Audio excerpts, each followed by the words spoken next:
Audio Jungle. Audio Jungle.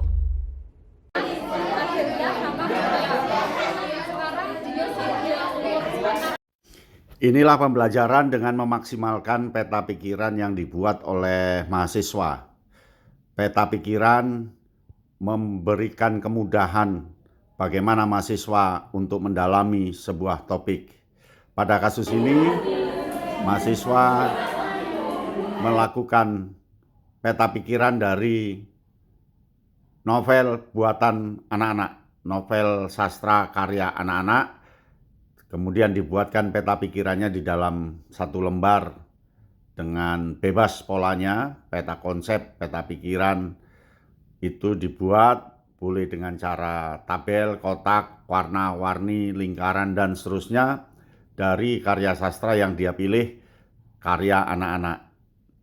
Nah, setelah mereka membuat di pertemuan pertama, hasilnya seperti tampak pada gambar, aneka model peta pikiran yang dihasilkan oleh mahasiswa ketika melakukan pembacaan karya sastra, ketika mengapresiasi karya sastra, dan hasilnya dituangkan secara intrinsik ke dalam bentuk peta pikiran dengan warna-warni hasil. Lihat judul-judul cerpen yang dibuatkan peta pikiran berbeda-beda sesuai dengan selera mahasiswa. Dan mahasiswa melakukan peta konsep, peta pikiran berdasarkan strukturnya, struktur tema, alur, tokoh, bahasa, dan seterusnya. Dan membuat peta pikiran ada yang dari kartu, kata, ada yang berupa kotak dan bulat, kemudian ada yang pokok berbagai macam. Mahasiswa sangat senang membuat ini dan mereka merasakan dengan baik pendalaman sebuah karya sastra melalui peta pikiran. Nah, peta pikiran ini dibuat di satu pertemuan pada pertemuan minggu lalu dan hasilnya sangat bagus. Kemudian hasil itu dituangkan dalam bentuk presentasi ke dalam kelompok seperti ini.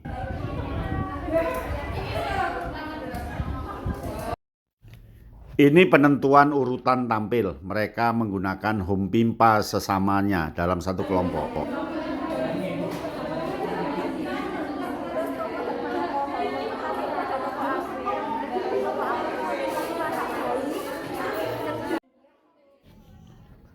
Satu persatu mahasiswa presentasi dari peta pikiran yang telah dibuatnya. Mereka presentasi secara lengkap di dalam kelompoknya di depan tiga temannya karena satu kelompok berjumlah 4 orang.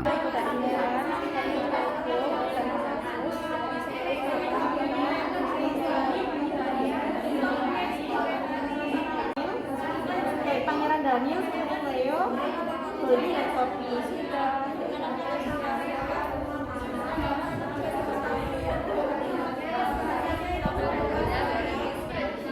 Karya Adea Rizka Widyara.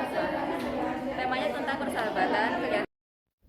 Kegiatan ini tidak memakan waktu karena waktu dapat diefisiensi dengan peserta tampil di tiap kelompok. Ketika mahasiswa berada di kelompok, dalam satuan waktu mereka akan menyajikan sekitar 7 orang karena di sana ada 7 kelompok. Kata asing yang ada itu belum dicetak miring oleh penulis atau editornya. Yang kedua, bahasanya ringan dan mudah dipahami. Selanjutnya, rujukan kata itu ada 2, yakni benda dan tempat. Tiap kali presentasi, selesailah 7 mahasiswa. Dengan begitu, waktunya sangat pendek, tidak memakan waktu yang sangat banyak. Semua mahasiswa melakukan 2 kegiatan. Yang pertama adalah presentasi, yang kedua adalah memperhatikan temannya. Dengan begitu, semua mahasiswa tampil. Tidak ada satupun mahasiswa yang tidak tampil. Semua mengalami presentasi tanpa harus memilih A dan B. Kita lihat peta pikiran yang dihasilkan oleh mahasiswa betul-betul menarik dan sesuai dengan kegembiraan mereka dalam membuat peta pikiran. Mereka asik membuat peta pikiran karena tidak terasa sebenarnya mereka membaca, memperhatikan, dan dituangkan ke dalam bentuk peta pikiran. Peta pikiran ini adalah sebuah pengalaman bagi para pelajar ketika mendalami sesuatu ternyata begitu mudah.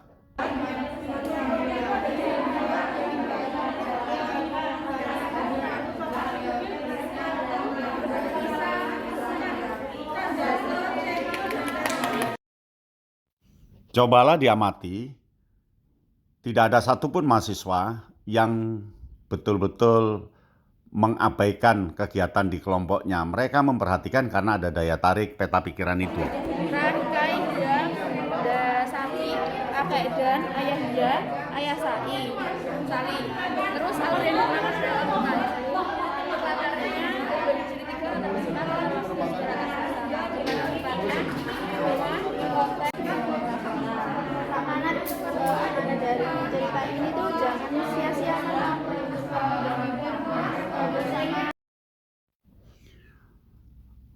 Manfaat dari kegiatan kelompok ini adalah mahasiswa yang lain dapat memahami cerita anak, minimal dia memahami 3-4 termasuk yang milik masing-masing.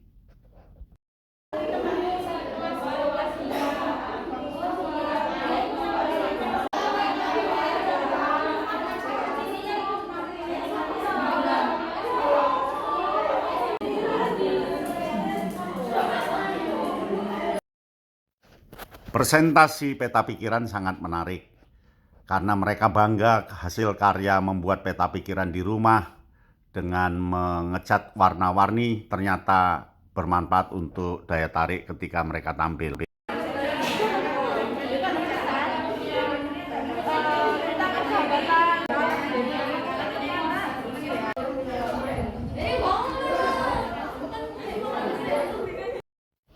Pembelajaran dirancang dengan cara menarik dan menantang. Bagaimana mahasiswa merasa senang, bahagia ketika dalam belajar sehingga dia tidak merasakan belajar tapi sesungguhnya belajar. Itulah pola joyful learning yang dipakai oleh pembelajaran presentasi peta pikiran pada kali ini. Suasana mahasiswa menentukan keberhasilan pembelajaran sehingga mahasiswa harus berada dalam kondisi senang dan bahagia ketika belajar. Mereka betul-betul serius menerangkan isi cerita anak dan mereka juga menunjukkan peta pikiran yang telah dibuatnya. Dan rasa senang, semua konsentrasi, tidak ada yang berpikir di luar pelajaran, betul-betul mewarnai pembelajaran dengan peta pikiran ini. Nah, tentu guru perlu merancang bagaimana peta pikiran ini dilaksanakan dengan menarik tanpa harus tegang. Presentasinya dibuat secara berkelompok sehingga efisiensi dan semua siswa betul-betul memperhatikan konsentrasi di kelompoknya. Ketika disajikan dalam satu kelas tentu itu akan berbeda dengan kondisinya ketika satu orang di kelompoknya sehingga rame-rame dapat selesai pembelajaran ini dengan menarik dan menantang. Di akhir pertemuan dilakukan refleksi, hasilnya peserta didik merasakan senang, mendalami, melekat, dan sekali dayung dia bisa memahami 3 karya sastra yang berbeda-beda yang dianalisis oleh teman-temannya. Dan mereka betul-betul merasakan bahwa pembelajaran ini tidak terasa tetapi melekat dalam pikiran dan hati, dan intinya adalah mahasiswa memahami apa itu karya sastra buatan anak-anak dan aspek apa, ciri khasnya seperti apa, manfaat apa, fungsinya apa, sampai pada detail warna kalimatnya, bagaimana warna kata yang dibuat seperti apa, dan betul-betul mereka tersentak bahwa ternyata anak-anak usia 7-12 tahun sudah mampu memproduksi karya sastra dan bagus-bagus.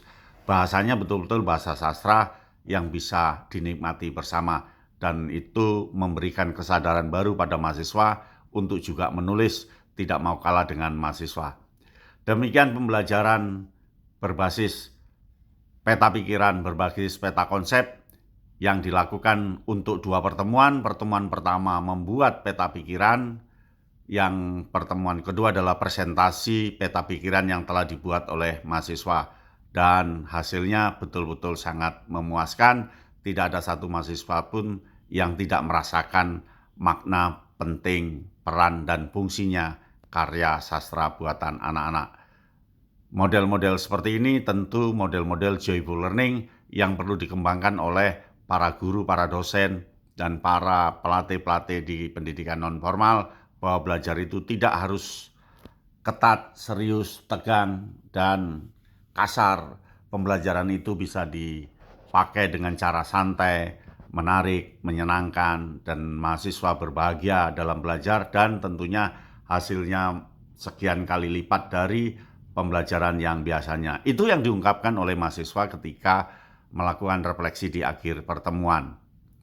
Mereka dengan suka hati menyatakan bahwa pembelajaran yang kami lakukan ini betul-betul membuat kami cepat paham dan kami bisa memahami lebih dari satu karya sastra buatan anak-anak dalam satu kelompok dalam satu waktu. Kemudian ternyata maknanya bisa dipahami dengan bagus ketika disimpulkan spesifik dalam bentuk peta pikiran. Dan peta pikiran ini tidak harus dijelaskan lebih jauh, mahasiswa sudah paham dan mengerti tentang peta pikiran yang menarik menurutnya. Nah, ayo kita lakukan pembelajaran peta pikiran ini. Bagaimana langkah yang konkret dari metode peta pikiran ini? Yang pertama adalah mahasiswa menyiapkan novel karya anak. Kemudian mahasiswa membuat peta pikiran, peta konsep dari novel karya anak itu berdasarkan instriksiknya, aspek instriksik atau struktur karya sastra. Kemudian mahasiswa mempresentasikan peta pikiran yang telah dibuatnya di depan para teman-teman, para kelompok, di kelompok yang telah ditentukan, dan mereka merefleksikan hasil sampai menyampaikan apa yang dia hasilkan hari itu.